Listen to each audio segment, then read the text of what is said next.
होली का पर्व निकट है, जिसकी शुरुआत फाल्गुन मास में पूर्णिमा की रात्रि को होलिका दहन से है। लेकिन क्या आपने कभी सोचा है कि होली यानी लुहंडी से एक रात पहले पूर्णिमा की रात में ही होलिका दहन क्यों होता है? तो आइए इस पावन परंपरा से जुड़ी पौराणिक कथा को विस्तार से सुनते हैं और समझते हैं।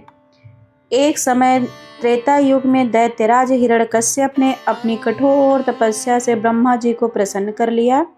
उसके तप से प्रसन्न होकर सृष्टा ब्रह्मदेव प्रकट हुए। तुम्हारी तपस्या पूर्ण हुई, वर मांगो हिरण्यकश्यप।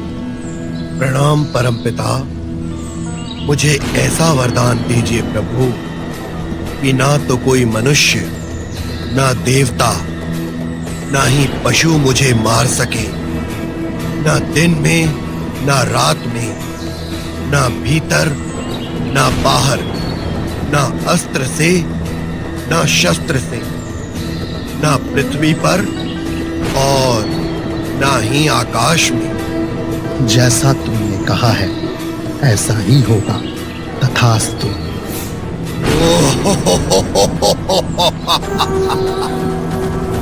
अर्थात मैं अमर हो गया। अब से मैं ही इस धरती पर सर्वशक्तिमान हूँ। अर्थात मैं ही स्वयं भगवान हूँ। वरदान मिलते ही वो अहंकार में चूर हो गया। वो स्वयं को भगवान ही समझने लगा। पर कहते हैं ना, अंत का अंत जल्दी ही होता है। हिरण्यकश्यप के अहंकार का दमन करने के लिए उसके घर जन्म हुआ एक तेजस्वी बालक प्रहलाद का। बचपन से ही उस बालक के मुंह से हर पल एक ही नाम निकलता था, नारायण नारायण। ओम नमो भगवते वासुदेवाय, ओम नमो भगवते वासुदेवाय, ओम नमो भगवते वासुदेवाय। प्रहलाद, तू मेरे रहते किसी और को भगवान कैसे मान सकता है? अरे मूर्ख, क्या तू नहीं जानता कि इस पृथ्वी पर यदि कोई भगवान है तो स्वयं मैं हूँ, भगवान हिरण्यकश्यप। अरे मूर्ख, निर्लज्ज, तू मुझे प्रणाम कर। पिताजी, आप इस धरा के स्वामी कैसे हो सकते हैं? इस संसार के भगवान तो सिर्फ नारायण ही हैं। वो हर कड़कड़ में है, मेरे भीतर भी और आपके भीतर भी। इसीलिए मैं आपके भीतर के बैठे नारायण को भी प्रणाम करता हूँ। यहीं से प्रारंभ हुआ अहंकार और भक्ति का महासंघर्ष। हिरण्यकश्यप ने अपने पुत्र को बदलने के लिए हर क्रूर उपाय किए। पकड़ लो इसे और उबलते हुए तेल में डाल दो। ओम नमो भगवते वासुदेवाय, ओम नमो भगवते वासुदेवाय। तेल तो उबला, पर प्रहलाद सुरक्षित रहा। इस प्रयास में असफल होने के बाद भी हिरण्यकश्यप ने उसे एक ऊंचे पर्वत से गिरा दिया। ओम नमो भगवते वासुदेवाय, ओम नमो भगवते वासुदेवाय।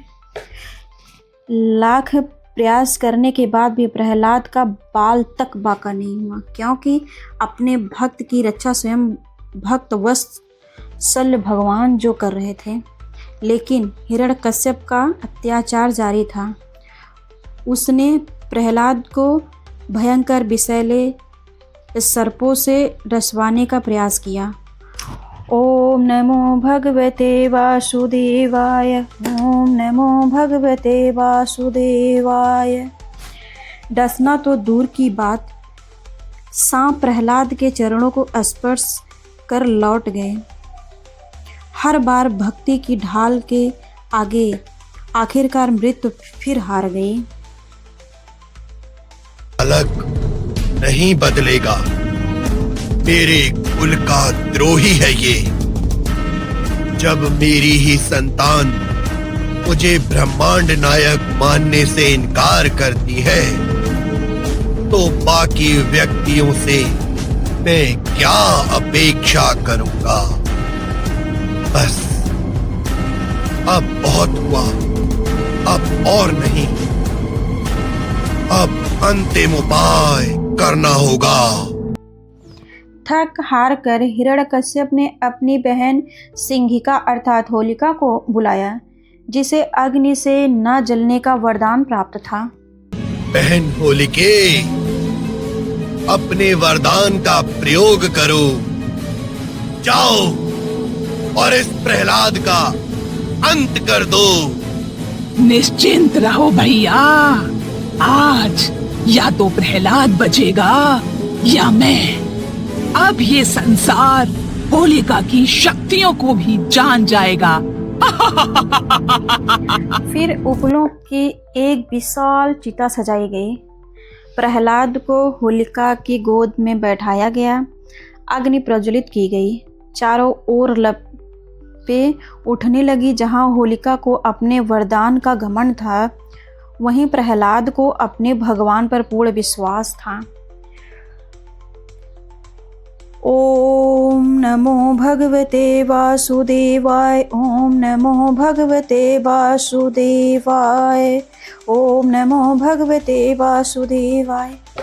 समय बीतता गया तो धीरे धीरे अग्नि का प्रभाव भी बढ़ने लगा, किंतु हुआ उल्टा। जिस अग्नि को होलिका अपनी रक्षा कवच समझ रही थी, वही अग्नि अब उसे जलाने लगी। ये क्या हो रहा है? ये कैसे संभव है? ये जलन तो मेरे प्राण ही ले लेगी। बचाओ बचाओ मुझे भैया, भैया बचाओ, मेरी रक्षा कीजिए भैया, बचाओ मुझे, बचाओ। कुछ ही पलों में होलिका भस्म होकर राख का ढेर बन गई, क्योंकि वरदान का प्रयोग सत्कर्म के लिए किया जाता है, ना कि अधर्म के लिए। उसी अग्नि से प्रहलाद ऐसे सुरक्षित बाहर आ गया मानो कुछ हुआ ही नहीं। भक्ति की ऐसी विजय देखकर भक्त प्रहलाद की जय हो का जयघोष चारों तरफ गूंजने लगा। यही है होलिका दहन की कहानी का सार, जहाँ अहंकार जलता है और भक्ति अमर हो जाती है। यह है संगीता की भक्ति वाणी, जहाँ हर कथा देती है जीवन की एक नई दिशा। जय श्री हरि, हर हर महादेव।